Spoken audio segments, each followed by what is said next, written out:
TB, simu yangu. Ukipiga haitiki jina ingine. That stands for President to be. From now onwards, I'm changing my code to be Mr. President.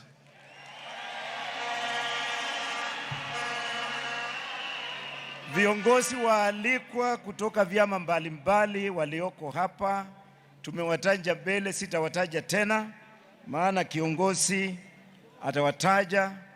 Magavana wetu wengi mtatajwa, masenata mtatajwa, MPs mtatajwa, MCAs vile vile, na tena wagombezi wengi, all aspirants in our party from all parts of this country, you will be recognized later on by someone who will come after me.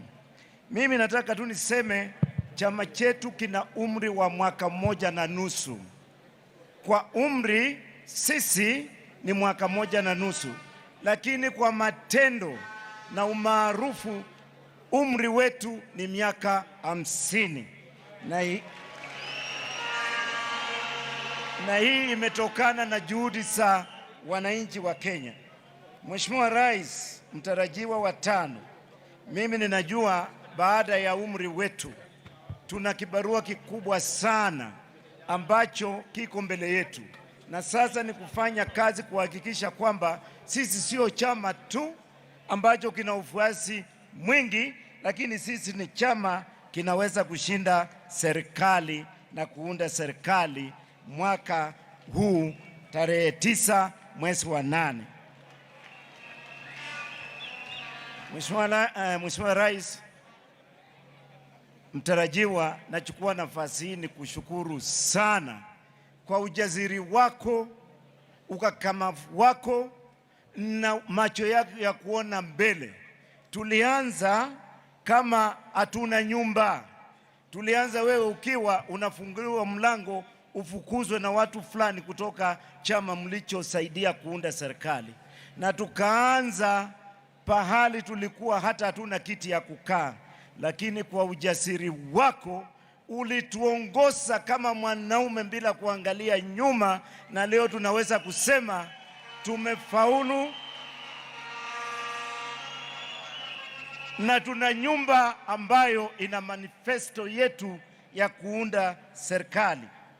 Mimi niseme tena kwamba bali na kuwa kazi yetu ni kubwa na inatungoja, kilichoko mbele yetu ni kuhakikisha kwamba kati ya hawa wananchi wote wakirudi nyumbani wanaenda kufanya kazi bila kurudi nyuma, kuona kwamba tumeshinda kura sijazo na sio chini ya 65% ikipungua.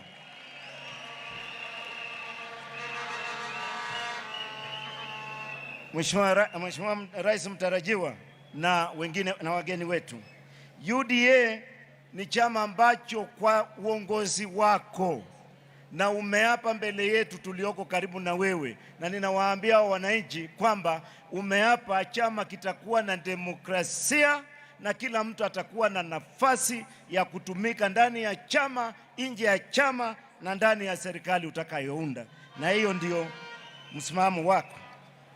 Jambo lile lingine ni kwamba tuna wagombezi wengi ambao wengi wenu tunajua mna mashaka. Mnauliza, je, tukienda kwenye mchucho mambo itakuwa namna gani? Tutapata nafasi chini ya uongozi wa William Ruto ambaye ni party leader wetu, kiongozi wa chama leo.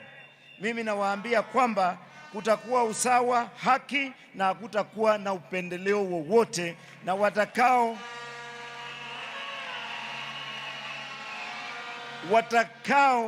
dhaminiwa na wananchi ndio wataingia kugombea uongozi katika chama chetu.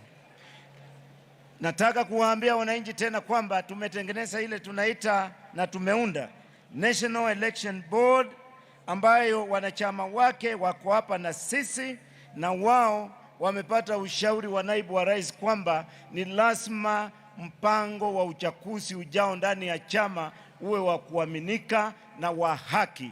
Kwa hivyo mkienda nyumbani msiwe na shauku kwamba kutakuwa na ukora pahali popote. Sisi tumefanya kazi. Tulienda Kiambaa kwa uchaguzi mdogo, tukashinda kiti cha Kawajiku, yuko hapa na sisi.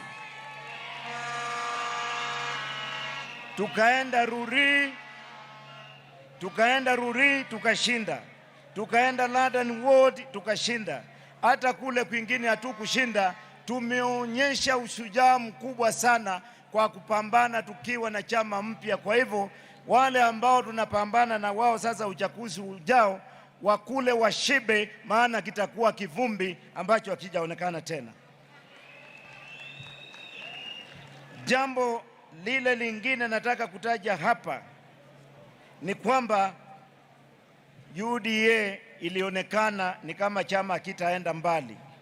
Wengine walisema hatutafika, lakini leo tumeonyesha kwa kasi yetu kwamba tuko mbele na tumesafiri na tunasimama kushinda.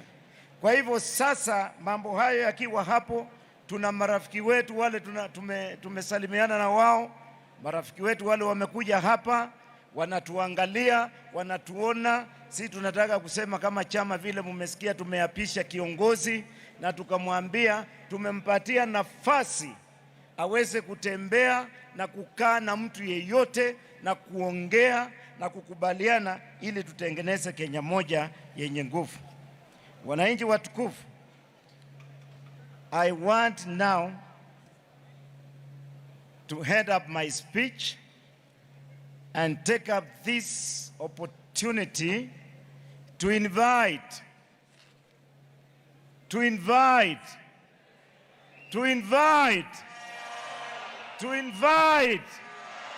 your leader, presidential candidate, who has been sworn in to take that responsibility to come and accept the oath that he has taken in front of you and say that he will walk with you to the end, and then give us his keynote speech and invite his fisters, or the fisters of UDA party, to come and greet us. Your Excellency, sir, I take this opportunity to invite you. And now, let us be upstanding to welcome on stage the United Democratic Alliance presidential nominee for the 2022 August general elections, His Excellency, Dr.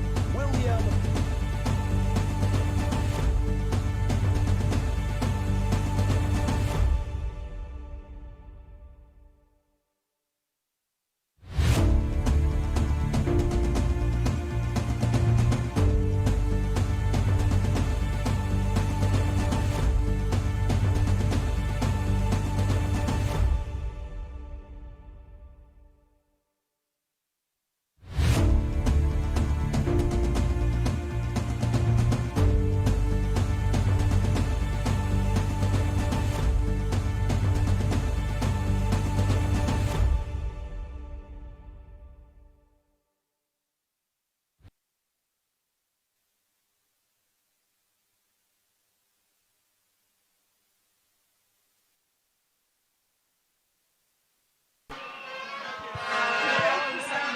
Thank you very much.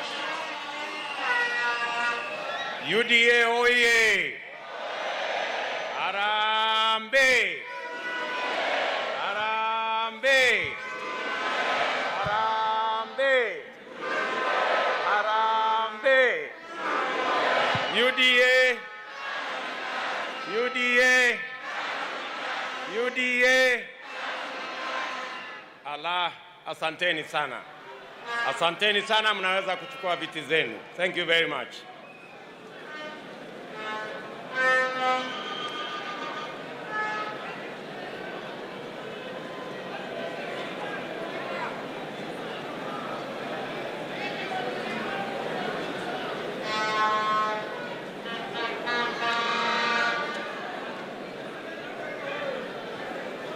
Mwenyekiti wetu Mheshimiwa Johnson Mudama, katibu wetu wa chama Mama Veronica Maina, officials wote wa chama chetu cha UDA, marafiki zetu viongozi wa vyama mbalimbali ambao wamekuja kama marafiki kuja kushuhudia sherehe hii yetu ya leo, ndugu wabunge, magavana, maseneta, MCAs na wajumbe wote wa chama cha UDA.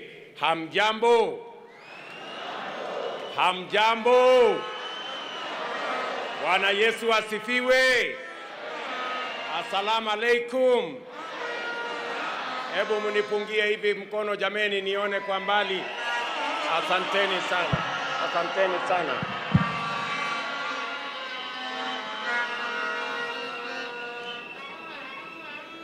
In a very special way, this afternoon, that we are gathered here, close to 5,000 delegates of the United Democratic Alliance Party. It is a historic moment because this is a party that a year ago was not the party we have today. It is the effort, the commitment, and the hard work of many people in Kenya. Today, the United Democratic Alliance Party is the largest party in the Republic of Kenya.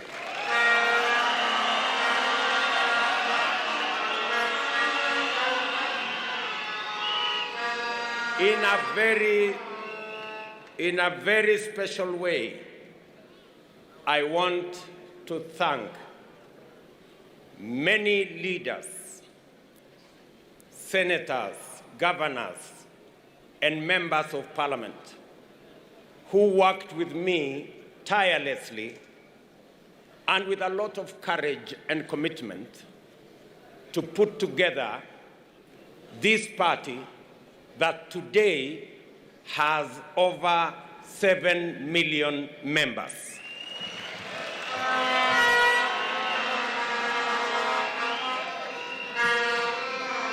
The effort to make this party what it is today is not a personal effort of just the leaders. Many hustlers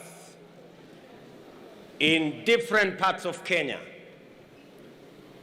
people who are engaged in all businesses, have registered, have supported the registration, they have financed the registration, they have facilitated the registration, and I want to tell each and every one of them today a very big thank you for making UDA what it is today.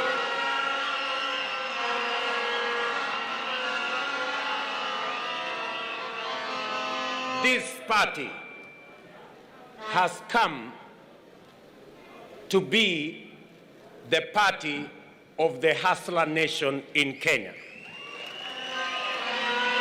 This is the party. This is the party where you will not be asked about the name of your father. This is the party. You will not be asked to give your bank account.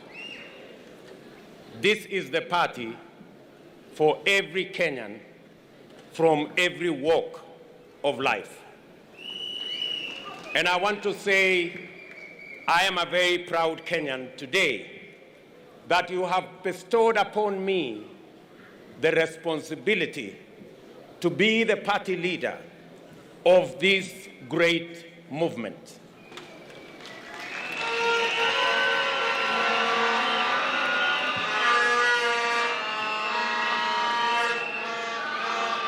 I thank everybody who is with us here today, in person as well as in spirit, including the millions of Kenyans following this event on radio, on television and online through various platforms.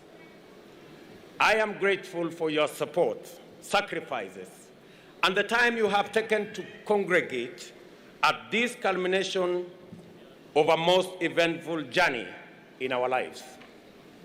I do not take your support and your time and your interest for granted.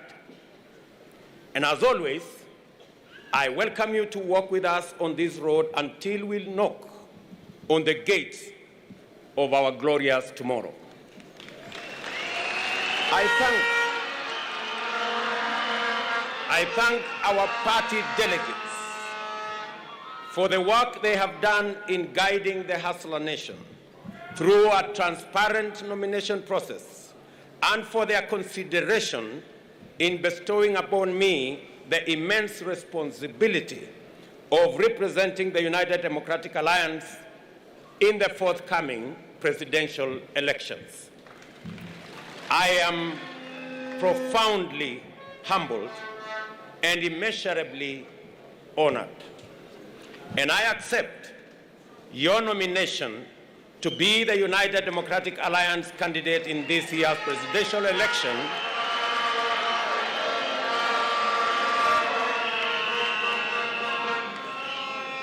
I accept your nomination to be the United Democratic Alliance party candidate in this year's presidential election with gratitude to the Almighty God, recognition of the significance of this moment, and an acknowledgement of the work remaining and the road ahead to that day that we all look forward to.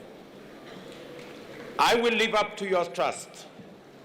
I shall do my very best to exceed your expectations, and I shall neither stop, nor pause, nor slow down, nor hesitate until what you have asked of me is delivered. Let us take this moment to appreciate and salute those who participated in this exercise.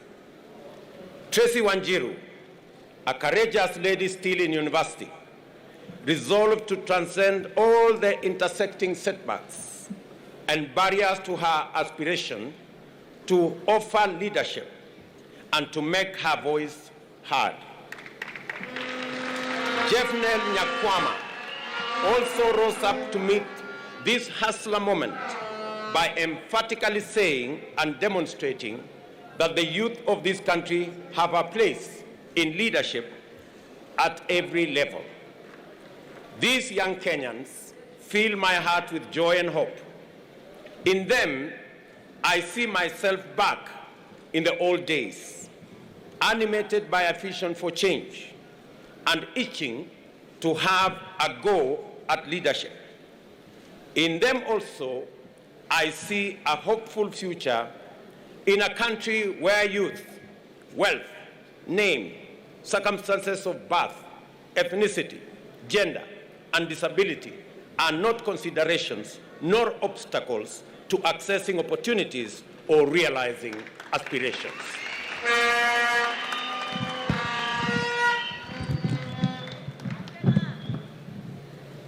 As you are perfectly valid and good to go. You did not wait to be invited to the leadership conversation. Sometimes the invitations never come. You took your chances, entered the room, and sat at the table.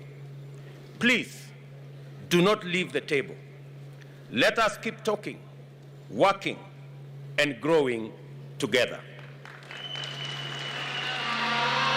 I thank the United Democratic Alliance for extending us all opportunities to contest leadership positions without discrimination. Let us always strive to live up to our fundamental ethos of uniting our nation through the inclusive and participatory quest for opportunities for everybody. I am aware that this time round, there are thousands of young people giving everything to our movement: resources, time, strength, ideas, and moral support. I know that many youth have come forward to stand as candidates, and yet many others are mobilizing, sensitizing, and participating in other meaningful ways. The Hustler Nation is a young nation. The voice, as well as the aspiration of Kenya's young people, form an essential pillar of our movement. I therefore want to register my gratitude and appreciation and assure you of my commitment to open up opportunities for young people to thrive and drive the progress of our nation.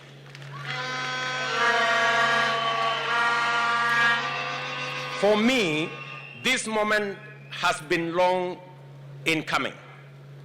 I have been engaged in political leadership and associated activities since my university days.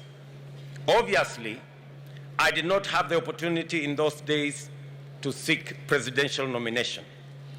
But I rose from the bottom of the party pyramid, working my way up until I entered party leadership and eventually became a member of the National Assembly at the age of 31.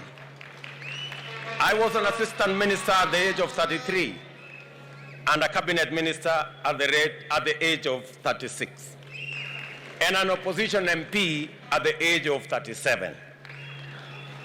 And that has sort of formed the basic rhythm of my career ever since.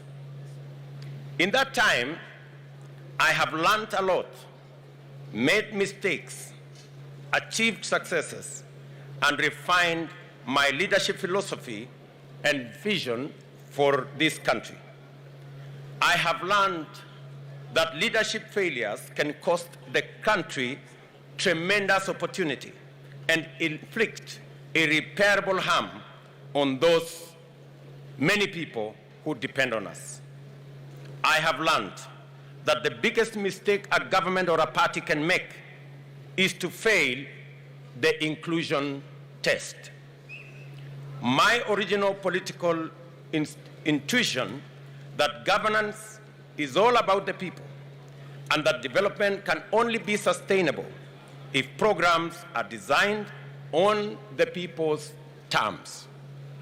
I have learned that continuous engagement with the people is indispensable to effective governance, and that leadership works and listens more and speaks less.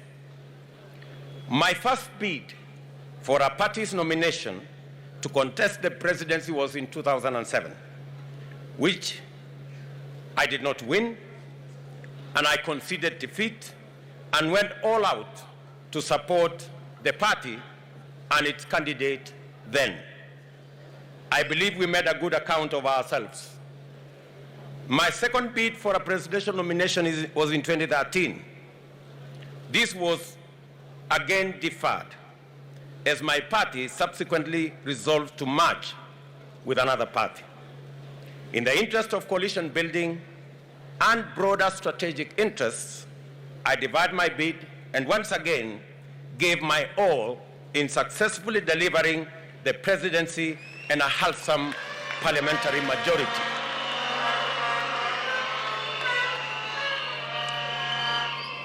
Today, I know without any shadow of doubt that the time has come to represent the Hustler Nation. The time has come to go all the way to the finish line and secure the place of the Hustler Nation at the decision-making table.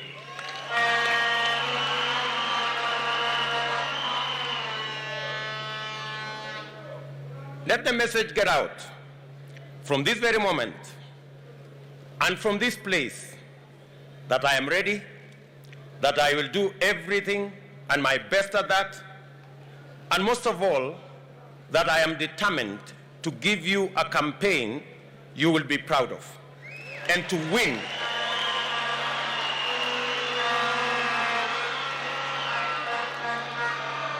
And to win for our party, our coalition, and for the people of Kenya.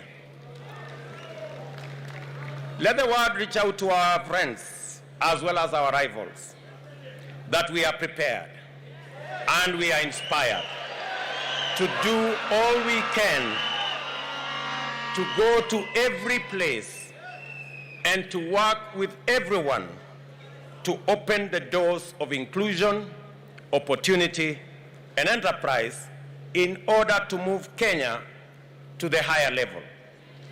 After all, this is what hustlers do every day. Let me state a fairly obvious fact. I am the first elected and serving Deputy President of Kenya. It has been the honor of my life to be elected to this position, and I will forever remain profusely thankful to my friend, President Uhuru Kenyatta, for a successful working partnership in 3 elections. I have discharged my duties faithfully, and there is not a single task that the President assigned me which I did not execute in full.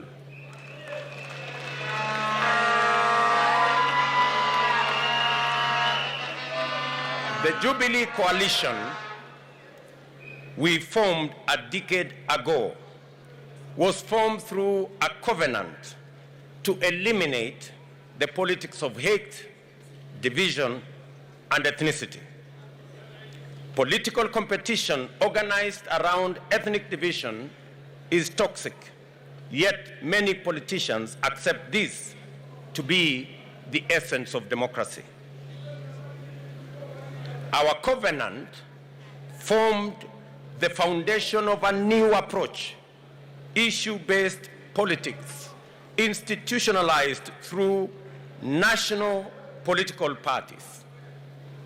We succeeded in demonstrating that democracy does not go hand in hand with chaos, confusion, or instability. We have shown that democracy does not express itself through discrimination, exclusion, division, suspicion, or conflict. In government, we focused on delivering those projects and programs that would enable the state meet the people at their point of need. Therefore, we swiftly transformed the country through unprecedented investments in infrastructure as the springboard to effective, efficient, and sustainable service delivery to all parts of Kenya. As a result, we built a new, modern, 700-kilometer long standard gauge railway, constructed 10,000 kilometers of new tarmac, and connected 6 million people to electricity. We also set up 150 technical training colleges. The next phase of our transformation was going to be the Big Four agenda, which would leverage these foundational undertakings to ensure that the economic and social rights of Kenyans would be actualized by creating jobs for millions of young people out of school, out of college, and out of our universities. It would also transform agriculture to increase food production and to lower the cost of living and increase money in the pockets of millions of farmers. Big Four would also radically change our delivery of healthcare by rolling out a comprehensive universal health program. This would complete the task of transforming Kenya that we had been assigned in 2013. From 2017, however, the party backpedaled on its foundational commitments, including the founding covenant. The party rejected national, inclusive, issue-based transformative leadership and embraced parochial, ethnic, divisive, and retrogressive politics. It defaulted to tribe as the organizing variable of our politics and governance. It privatized governance and weaponized public policy and institutions.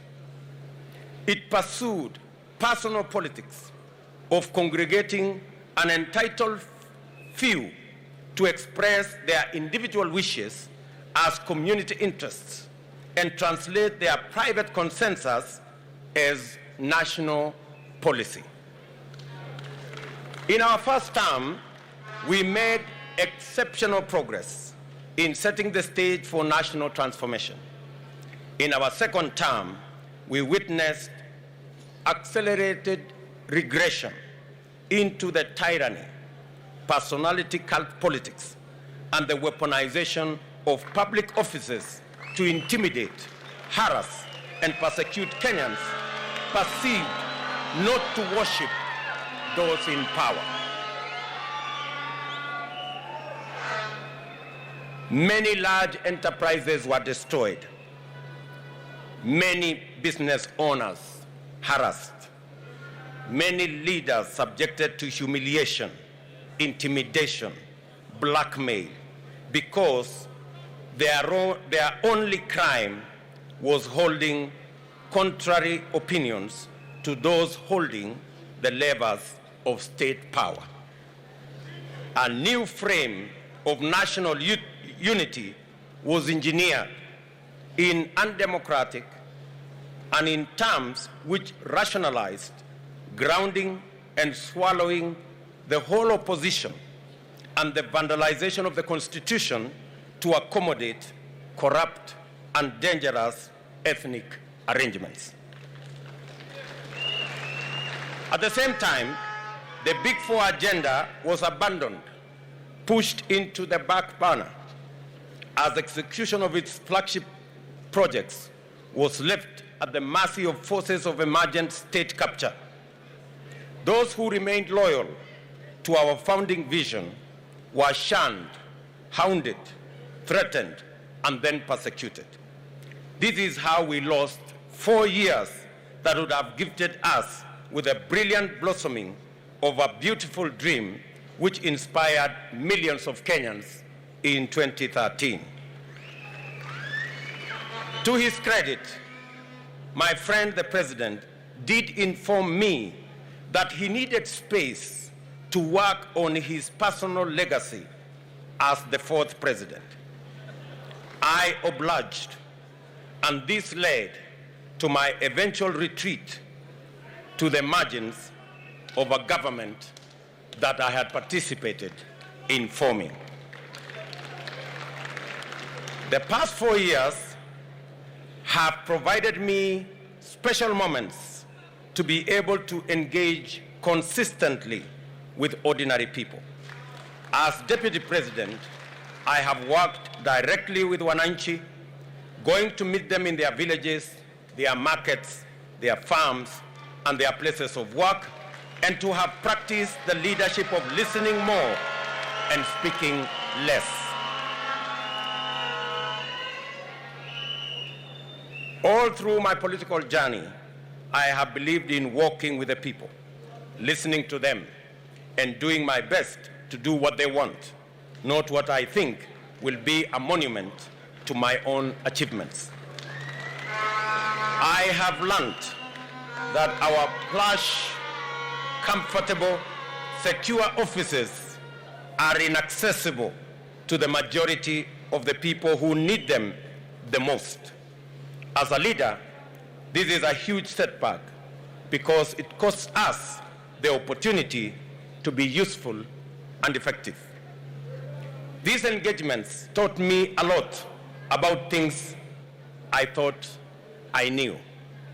Most importantly, They reminded me the most important question of all: what does the government do, and for whom does it work, and how, therefore, should it work?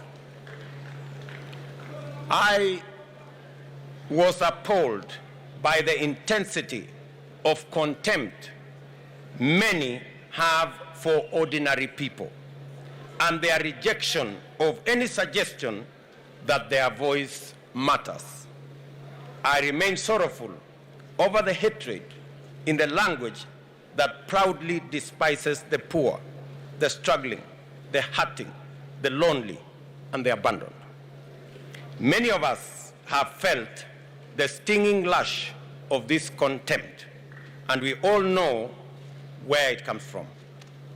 Behind the shameless deception that national unity is the coalescing of a few leaders to organize their selfish interests in an implacable sense of exclusive entitlement to the privileges associated with state power.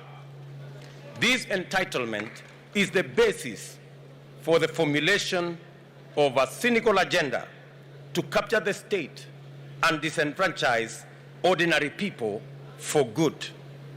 That is why we have witnessed the criminalization of enterprise, the marginalization of livelihoods, and many parts form part and parcel of this contemptuous exclusion. We in the Hustler Nation believe that the measure of any society lies in how it treats its weakest and vulnerable members. We work from the bottom up because if we take care of the bottom, we take care of everybody. We want Kenyans to have opportunity to hustle from the bottom up. The top, therefore, must be understood to be everyone's aspiration, objective, and ideal destination. It is not bottom versus up. It is bottom up. It is not bottom versus up. It is bottom up.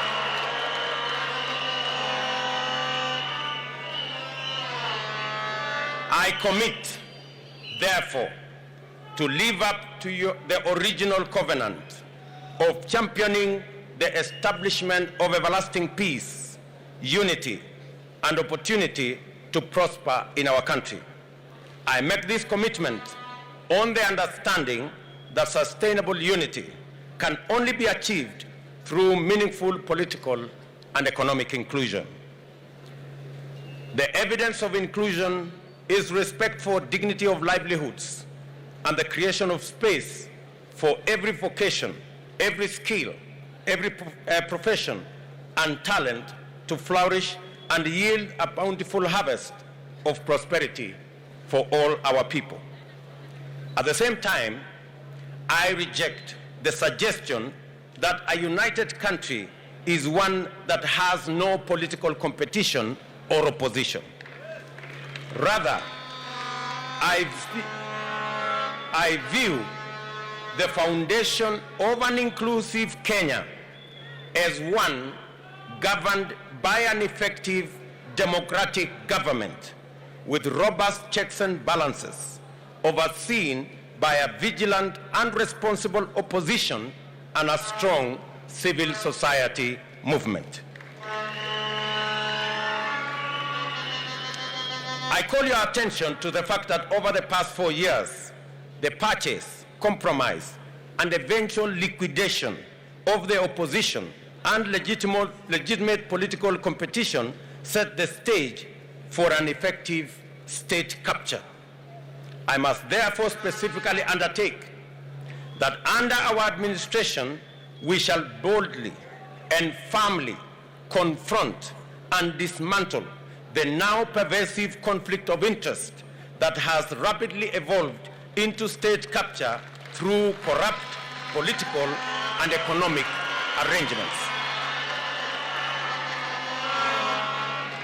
Public policy must not be customized to benefit the private and personal interests of a select few. Ladies and gentlemen, I want to conclude my remarks by framing the picture. What are we up against? What is the 9th of August about? We must be very clear in our minds why your vote counts on the 9th of August. On the 9th of August, there will be a competition of ideas. There will be a competition of sides. We are on one side, our competitors are on the other side. Let me say this for clarity, so that Kenyans go to the polls on the 9th of August understanding what is on the ballot. On the ballot on the 9th of August, the great people of the Republic of Kenya will be two groups.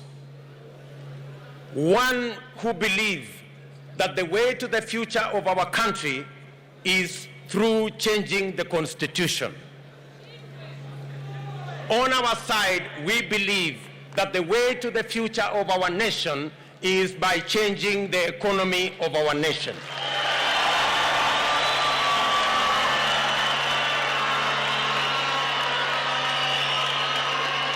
We are seated here, we are assembled here as the United Democratic Party Congress with our friends from ANC and Ford Kenya and Tujibebe and Savina and TSP and CCK and CCM and all the other parties, united by one thing, our belief that the future of our nation is predicated on changing the economy of our nation. While our competitors believe that it is through the changing of the Constitution to create positions for a select few will treat our problem of exclusion, on our side, we believe that we need to change the Constitution to create opportunity, create jobs, create opportunities for millions of young people out of school, out of college, out of our universities, that therein lies the solution to the inclusivity question in the Republic of Kenya. We are very clear that we had this plan in 2017. Unfortunately, the forces who are against the people of Kenya, who do not want to share opportunity, who believe that Kenya is their privilege, who believe they own this nation, they sabotage the Big Four plan because they did not want the young people of our nation to get the opportunity to work and to get the opportunity to do business.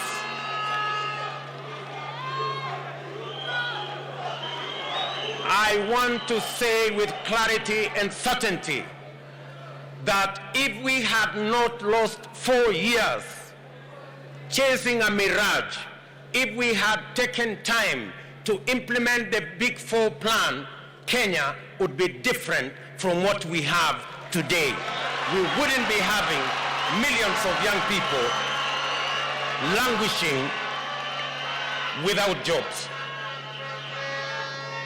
While our competitors believe that they will go to the polls so that they can get the opportunity to change the Constitution so that a few people can share power, we are telling them we will go to the polls to elect leadership that is going to create opportunities for empowerment, not sharing power, for the empowerment of millions of citizens of our republic.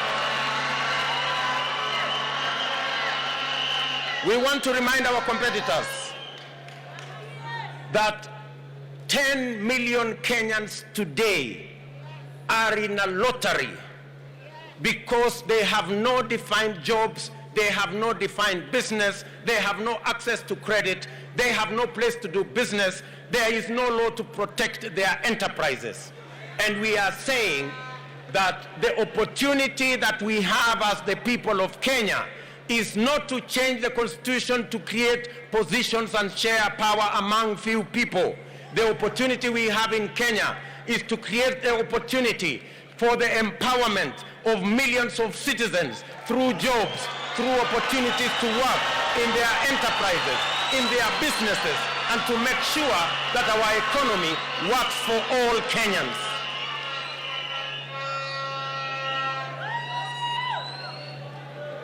Our competitors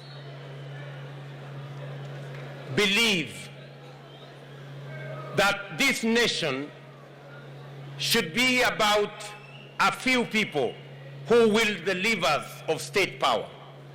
We are telling them this country is not just about leaders. This country is about 50 million Kenyans.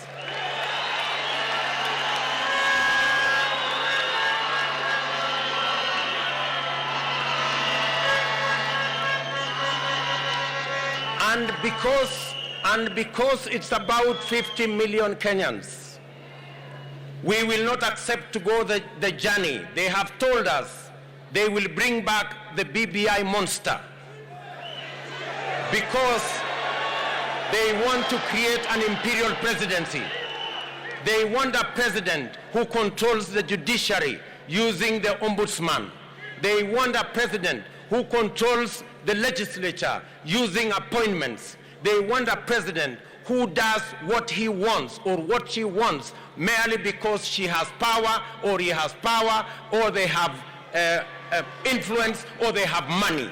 We are telling them that this country is about 50 million Kenyans, and we will not accept to go back to the dark days of an imperial president.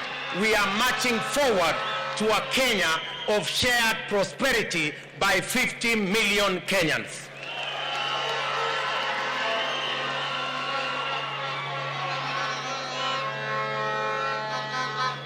Our competitors believe that this country belongs to those in power.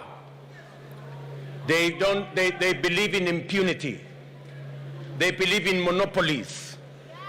They believe in cartels. We want to tell them we believe in the rule of law.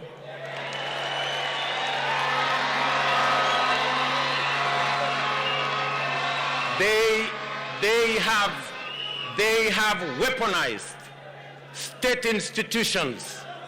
They have weaponized the DCI. They have weaponized the EACC. They have weaponized the KRA to run political errands, to dismantle businesses that belong to people who do not worship them. And I want to tell them, this country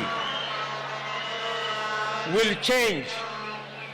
On our first day, we will free the DCI. We will free the KRA from state capture. We will make sure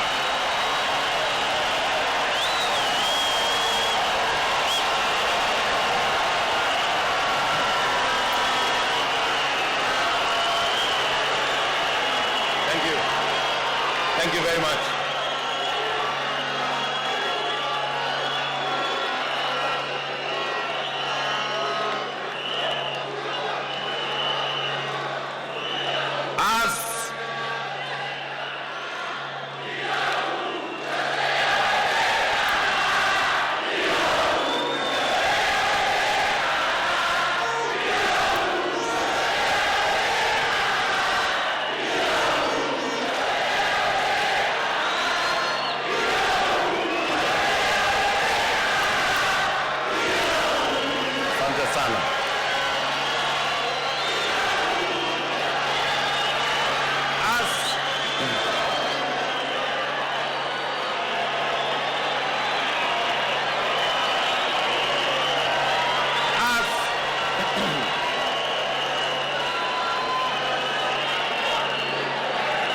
I want to say,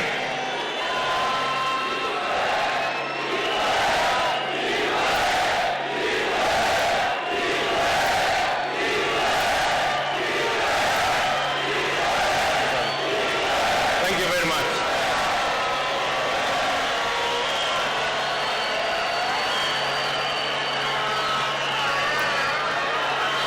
They have weaponized the DCI, the EACC, and the KRA to run political errands. We will professionalize the DCI's office and the KRA for them to discharge their constitutional and legal duty. On the first day, we will appoint an accounting officer for the IG and the DCI, so that going forward, the DCI and the IG will have financial independence, and they will never again depend on the office of the president for them to discharge their responsibility.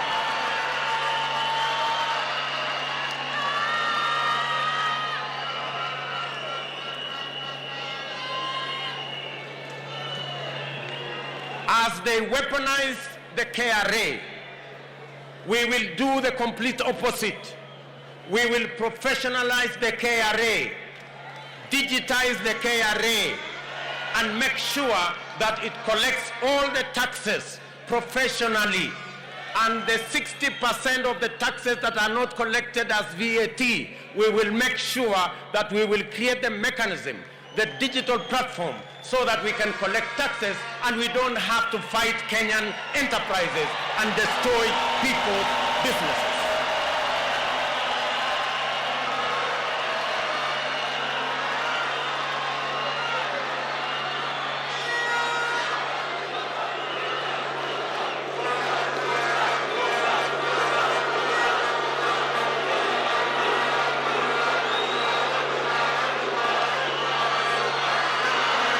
Thank you very much. Our competitors have proposed that they want to change the constitution so that they can make the judiciary to be subservient and to be accountable and to be answerable to the executive. We want to tell our competitors we will do the complete opposite.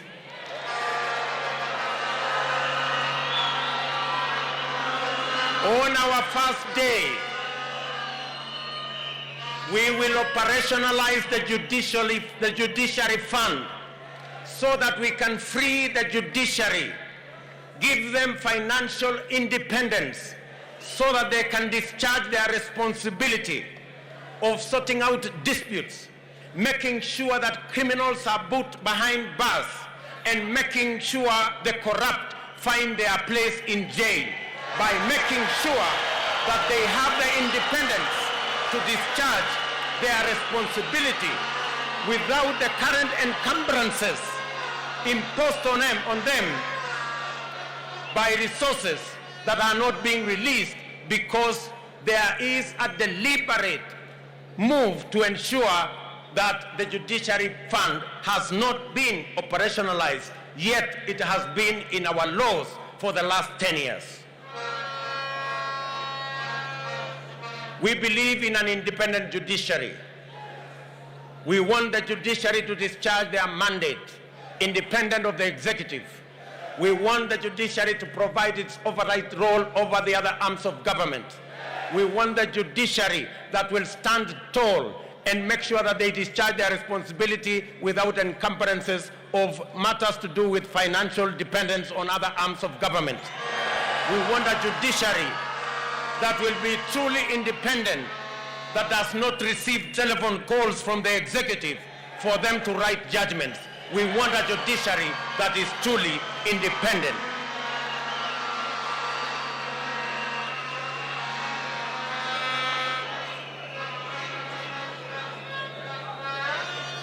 Good people, agriculture will be on the ballot in this election. Our competitors are the masters of monopolies. They are the agents of conflict of interest. They are the agents of state capture. And we must free this country and our agriculture from cartels and brokers.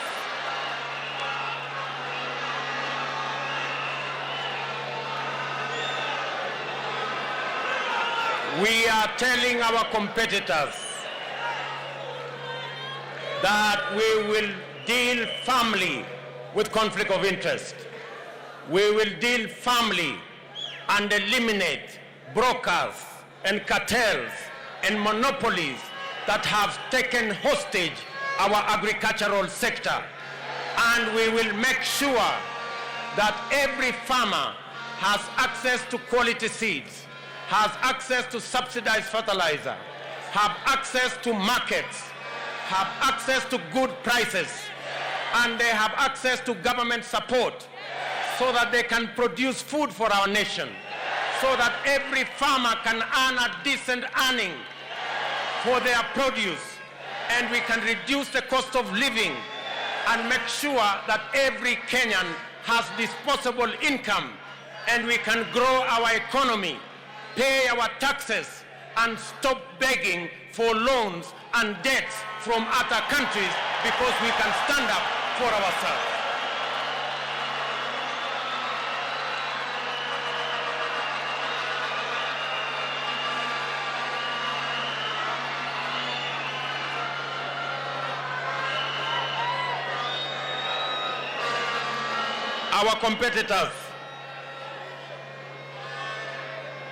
Our competitors are telling us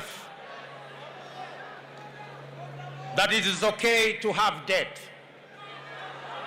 Our competitors are telling us every country has debt. Yes, we agree every country has debt.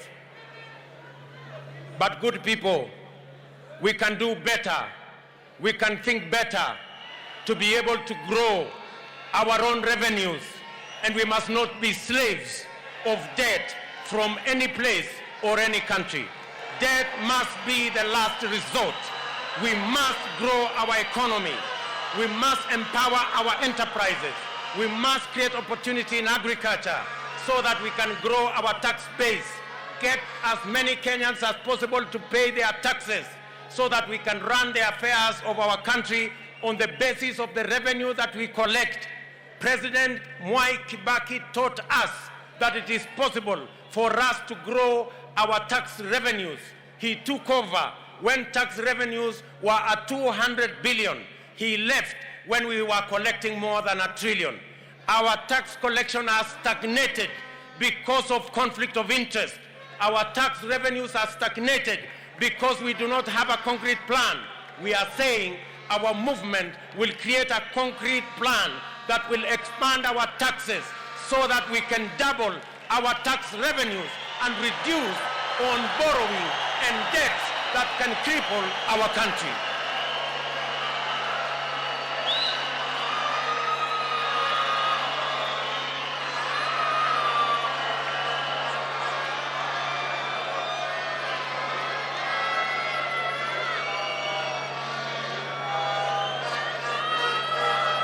It is tragic that the only thing